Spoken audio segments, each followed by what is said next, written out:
عسکری شورا کے اندر یہ خیال آیا ہوگا, یہ میری اپنی ازمپشن ہے یا میرا اپنا انالیسز ہے, کہ یار یہ تو اتنا بڑا اچیومنٹ کر گئے, ٹھیک ہے, اور ہم نے کیا اچیو کیا ہے. تو اب عسکری شورا اپنا وزن دکھانا چاہ رہی ہے, یا عسکری ونگ جو ہے وہ اپنا امپیکٹ دکھانا چاہ رہا ہے, یا جو اپنی وہ چیزیں ڈسپلے کر رہا ہے.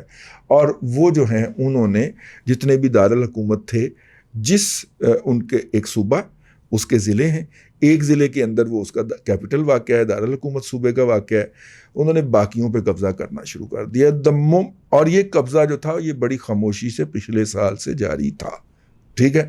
چیزوں کو وہاں پہ جو آفیسرز ہیں, وہاں پہ جو آفیشلز ہیں, ان کے ساتھ نیگوشیشن شروع کر دی.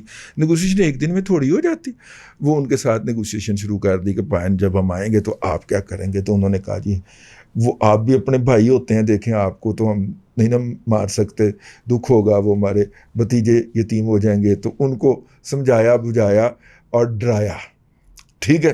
اور ان تینوں سے, اور درمیان میں کمیونیکیشن کر رہے تھے یہ مشران اور مولوی صاحبان. تو جب وہ ان کو گارنٹی شرنٹی مل گئی تو یہ جو ہوتا ہے نا کہ وہ انٹر ہوئے, تو انہوں نے جناب وہ ان کے حوالے کیے سارا کچھ, اور وہاں سے جانے کی اجازت مانگی, اور وہ چلے گئے وہاں سے, ٹھیک ہے. یہ اتنی جلدی یہ جو ضلعوں صوبے کے اوپر صوبہ فال کرتے جانا, اس کے لیے بڑا ہوم ورک ہوا ہے, اور کم از کم پچھلے 4 سے 5 سال کا ہوم ورک اس میں شامل ہے. اس وقت وہ یہ کہا کہ کار کر رہے تھے کہ جب امریکن جائیں گے تو ہمارا ان کے ساتھ ورکنگ ریلیشن کیا ہونا, جو لوگ یہاں پہ رہ جائیں گے سب کو قتل تو نہیں کیا جا سکتا, ٹھیک ہے. تو لہٰذا یہ طالبان کے اندر بھی سوچ تھی, کیونکہ پہلے ہی وہاں پہ جی ایس ایم کے آنے کے بعد اور ڈیجیٹل میڈیا آنے کے بعد اور الیکٹرانک میڈیا آنے کے بعد ان کے خلاف پچھلے 20 سال رج کے پروپیگنڈا ہوا ہے. اور خاص طور پہ پروپیگنڈا کرنے والے جو تھے وہ مائنڈ سیٹ ٹرین ہوئے تھے انڈیا کے اندر. اور انڈیا جو ہے اس کے لیے بہرحال طالبان کو ایک حقیقت کے طور پہ قبول کرنا جو ہے, اس کے اندر بہت سارے فیکٹر ہیں. پھر میں کہوں گا کہ اس کے اندر مذہبی فیکٹر بھی ہے, تو کچھ لوگ مائنڈ کر جائیں گے, تو لہٰذا ہم اس کو نہیں رکھتے. لیکن جو ہے وہ بہت سارے فیکٹرز ہیں. اب خیر یہ ایک میں نے کہا تھوڑا سا پس منظر بیان کر دوں, ابھی تو میں نے صرف ابتدائی عرض کیا ہے, یہ ولاگ ذرا لمبا ہو جائے گا, دھیان سے سنیے گا. اس وقت دنیا کے جو میں نے شروع کی تھی یہاں سے بات, دنیا کے تمام میڈیا کے اوپر جو بات ہو رہی ہے کہ جناب دیکھیے وہاں پہ اس لیے صحیح حکومت قائم نہیں ہو سکی کہ کرپشن بہت تھی. اچھا جی, اور لوگ پیسے, ہمارے وزیر جو اطلاعات ہیں فواد چودھری صاحب نے, انہوں نے بھی یہی کہا ہے, اور وہ انڈین ابلیغ افغان آئی ڈیز ان کو پڑ گئی, ٹھیک ہے. تو ہمارے بھی ان کے بارے میں کوئی اچھے خیالات نہیں ہیں, آپ ہمارے خیالات سنتے رہتے. تو انہوں نے یہ بات کہہ دی, یہ بات ان کو نہیں کہنی چاہیے تھی, اگرچہ وہ اپنا جو کرپشن کا پروپیگنڈا, اینٹی کرپشن کا پروپیگنڈا, اس کو بڑھاوا دے رہے تھے. لیکن جاتے جاتے بھئی آپ تو پاکستان کے وزیر اطلاعات ہیں, آپ کیوں افغانستان کے اندرونی معاملات کے اوپر بول رہے ہیں؟ ہاں, افغانستان جو آپ کے اوپر بول رہا ہے آپ اس کا جواب دیجئے, آپ you are suppose to reply, ٹھیک ہے. آپ اشرف غنی کا جواب دیجئے جو وہ کہتا ہے کہ پاکستان جو ہے اتنے ہزار لوگ بھیجے ہیں, وہاں پہ چپ کر کے بیٹھ جاتے ہیں کہ وہ جواب دینا جن کے اوپر الزام لگا ہے, اور نہیں, آپ کو جواب دینا ہے جناب فواد چودھری صاحب. خیر, اب وہاں پہ یہ بحث چل پڑی ہے کہ جی وہاں پہ چونکہ کرپشن ہوئی ہے تو لہٰذا ایک سسٹم اسٹیبلش نہیں ہو سکا. افغانوں کی اگر تاریخ پڑھیں, اور جو افغانوں کو اپنی تاریخ کا تو پتہ ہی ہوگا, احمد شاہ ابدالی ایک لینڈ مارک ہے اس کے اندر, لیکن اس کے بعد بھی جو سرگرمیاں ہوئی تھیں اس کے اندر جو تھا انہوں نے اس پاپولیشن کو مکس کرنے کی کوشش کی. دیکھیے نا, جیسے زاروں نے وہاں پہ ظلم و ستم کیے, تو یہ جو تھے ازبک, جوزجانی, تاجک اور ادھر ترکستانی, یہ سارے ادھر اتر آئے پہاڑیوں میں. یہ پہاڑیاں ہیں نا افغانستان کے اندر, تو یہ ان میں آ کے چھپے اور ان میں انہوں نے رہائشیں رکھ لیں کہ ادھر تو بڑا ظلم ہوتا ہے. پھر جب کمیونسٹ انقلاب آیا تو یہ پکے پکے ادھر رہ گئے کہ جناب نہیں, یہ سوشلزم اور کمیونزم جب آئے تو چین والے ادھر آ کے, اور ادھر سے وہ باقی ساری نیشنلٹیز تھیں جو 4 یا 5 ہیں, 4 ہیں, 5ویں تو قزاقستان تو بہت پیچھے پڑتی ہے نا, جو براہ راست بارڈر لگتے ہیں, میں ان کی بات کر رہا ہوں. کرگستان ہے, تاجکستان ہے, ازبکستان ہے اور ترکمانستان ہے. یہ 4 ریاستیں افغانستان کے بارڈر پہ ہیں اپر, اور وہ پیچھے ہے. میں بغیر دیکھے ہی کہہ رہا ہوں, غلطی ہو جائے تو معافی دے دیا کرو یار. اچھا, تو وہ لوگ جو ہیں وہ بہت بڑی آبادی کے اندر تقسیم ادھر آ گئے. تو یوں ازبک ادھر بھی ہیں بارڈر کے، ازبک ادھر بھی ہیں، تاجک ادھر بھی ہیں، تاجک ادھر بھی ہیں. ٹھیک ہے، تو یہ ترکمانستانی ادھر بھی ہیں ادھر بھی ہیں. مطلب عبدالرشید دوستم یہ وہی ہے نا جو جان اپنا بھی صوبہ کو آ بیٹھا. خیر یہ بحث ہو رہی. ٹھیک ہے، اب وہ جو اس کے بعد جو کام ہوا ہے احمد شاہ ابدالی کے بعد، جو over the years over the centuries کام ہوا ہے کہ ادھر سے پختون لے جا کے نا وہاں پہ کچھ صوبوں کے اندر، کچھ پاکٹس کے اندر، کچھ ضلعوں کے اندر آباد کیے گئے.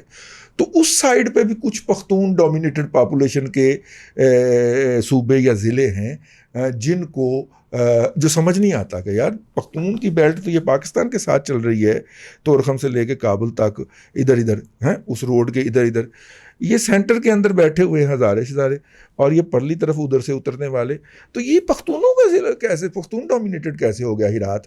تو یہ بنیادی طور پہ اس لیے تھا کہ ایک کوہیسونیس قائم ہو. پختون جو ہوتا ہے وہ جہاں پہ بھی جاتا ہے، میں اس بات کا بڑا بلیور ہوں اور بلکہ پلیڈر ہوں، وہ جا کے اس سوسائٹی کو جوڑتا ہے، کیونکہ یہ ٹریڈ کے اندر انوالو ہوتا ہے. ٹریڈر جو ہوتا ہے وہ روزانہ کی بنیاد کے اوپر لوگوں کے ساتھ انٹریکشن میں آتا ہے، چھوٹے چھوٹے کاروبار بھی کرنے میں کوئی آر محسوس نہیں کرتے. میں تو کہا کرتا ہوں کہ پاکستانی معاشرہ، پاکستان کا جو اس وقت ملک ہے، اس کی جو بلڈنگ ہے، اس بلڈنگ کی جو اینٹیں ہیں ان کے درمیان جو سیمنٹ لگا ہوا ہے جس نے ان اینٹوں کو جوڑ رکھا ہے وہ ہمارے پختون بھائی ہیں.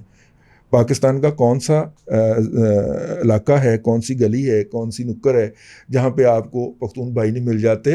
اور اگر دن میں نہ ملے تو رات کو تو ان کی آپ کو سیٹی سنائی دے ہی جاتی ہے. چوکیدار تو سارے پاکستان میں پختونوں کا ان کا ہے، اجارہ داری ہے.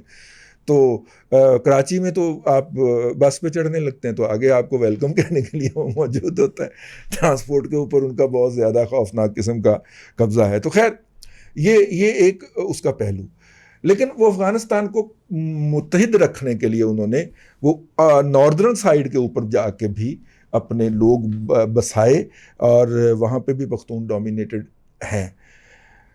کمنگ بیک کہ جناب افغانستان کے اندر جو ہے وہ کوئی ایک فورس نہیں ہے. ابدالی صاحب نے کس بنیاد پہ اکٹھا کیا تھا؟ تاریخ سے اتنا بغض کیوں رکھتے ہو صاحب؟ ٹھیک ہے، ابدالی صاحب نے جو تھا وہ کس بنیاد پہ اکٹھا کیا تھا؟ یہ سوال میں یہاں پہ رکھ کے آگے بڑھ رہا ہوں. دیکھیے بڑی ورسٹائل ہیں وہاں پہ قومیتیں، وہاں پہ ڈویژن بڑی خوفناک ہے. ایک تو ہے قومیتوں کی بنیاد کے اوپر جو میں گن چکا ہوں آپ کے سامنے، دوسری ہے لسانیات کی بنیاد کے اوپر. افغانستان کا ایک پری ڈومیننٹلی حصہ، کیونکہ افغانستان کسی زمانے میں ایران کی ریاست کی ایک باجگزار ریاست رہا ہے. چونکہ دور دراز بہت تھا، آنے جانے میں بہت مسائل تھے، تو لہٰذا ایرانی جو تھے وہ لوٹ مار کے لیے ادھر بر صغیر تشریف لے آتے تھے. نئی دلی پہ چڑھائی کر دیتا تھا نادر شاہ.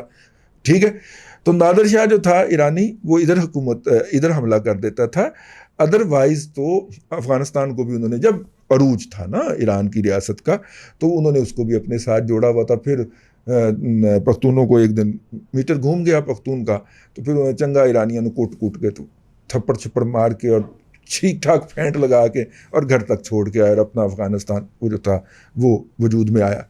اب دوسرا، لیکن ظاہر ان کے امپیکٹ تو ہیں، اور امپیکٹ کے اندر لینگویج بھی شامل ہے. تو لہٰذا افغانستان کے اندر پری ڈومیننٹلی جو بولی جاتی ہے وہ فارسی بولی جاتی ہے، دوسرا پشتو بولی جاتی ہے. چھوٹی موٹی لینگویجز میں تو اردو کا بھی شمار ہو جاتا ہوگا، لیکن یہ ہے کہ جو پری ڈومیننٹلی جو اکثریت بولتی ہے وہ پرشین بولتی ہے. اس کی پھر دو اقسام آ جاتی ہیں، اور دری اور وہ سارا. ٹھیک ہے، اور ادھر پشتو جو ہے وہ ایک ہی ہے دل تراشا وہ ایک ہی ہے. ٹھیک ہو گیا. اب جناب دل تراشا آگے چلتے ہیں. اس کے بعد نا ادھر آئیں. ٹھیک ہے، اب جناب یہ کہا جا رہا ہے کہ جناب وہاں پہ تو ورائٹی بہت ہے، اور وہاں پہ تو خانہ جنگی ہو جائے گی. خانہ جنگی وہاں پہ کئی صدیوں سے، کئی دہائیوں سے چلی آ رہی ہے، اس لیے خانہ جنگی جو ہے اس کو تو آپ سائڈ پہ کر دیجیے. شغل ہے ان کا، یہ روٹین ہے ان کا، لڑائی شڑائی کرتے رہنا، ہتھیار تھرو ازماتے رہنا. اور دوسرا یہ ہے کہ افغانستان تقسیم ہو جائے گا. ٹھیک ہے، اگر آپ ان کی بات کو فیس ویلیو پہ لے دیا جائے، ایک تو کچھ تو خون بہے گا، اور دوسرا افغانستان تقسیم ہو جائے گا. تو کوئی حل تو نکالنا ہے کہ نہ کچھ تو خون بھی کم سے کم ہو اور افغانستان تقسیم بھی نہ ہو. تو پھر احمد شاہ ابدالی والا سوال میں یہاں پہ فٹ کروں گا، پھر کیسے کیا جائے؟ ٹھیک ہے، تو ایک ہی طریقہ ہے، دونوں سائیڈ کے اوپر مسلمان ہیں، تو اگر کسی بات پہ اکٹھے ہوں گے تو وہ اسلام پہ اکٹھے ہوں گے.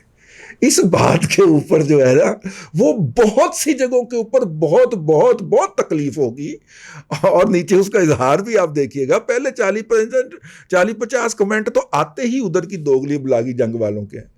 بھائی جان، جب تک آپ اسلام کو موقع نہیں دیں گے افغانستان کے اندر، امن نہیں ہونے لگا. ٹھیک ہے، پختون تاجک سے لڑے گا، تاجک ہزارہ سے لڑے گا، ہزارہ جو ہے وہ جوز جانی سے لڑے گا، ہیں ازبک سے لڑے گا، ترکمانستانی سے لڑے گا، سارے آپس میں لڑیں گے. اگر کسی ایک بات کے اوپر متفق ہوں گے وہ اسلام ہے. اور یہ بات ملا عمر مرحوم کو سمجھ آ چکی تھی، تو لہٰذا انہوں نے سب سے پہلے جو سمبلزم یوز کیا تھا کندھار کے میوزیم میں پڑی ہوئی وہ چادر جس کو نسبت ہے نبی کریم صلی اللہ علیہ وسلم کی ذات سے، تو انہوں نے وہ چادر اوڑھ کے یہ سفر شروع کیا تھا. ٹھیک ہے، انہیں یہ بات سمجھ آ گئی تھی کہ میں افغانوں کو کیسے متحد کر سکتا ہوں. ٹھیک ہے، اور اسی بات کو آپ کو دوبارہ موقع دینا پڑے گا. اللہ آپ کو آسانیاں عطا کرے اور آسانیاں خلق خدا میں تقسیم کرنے کی توفیق عطا کرے.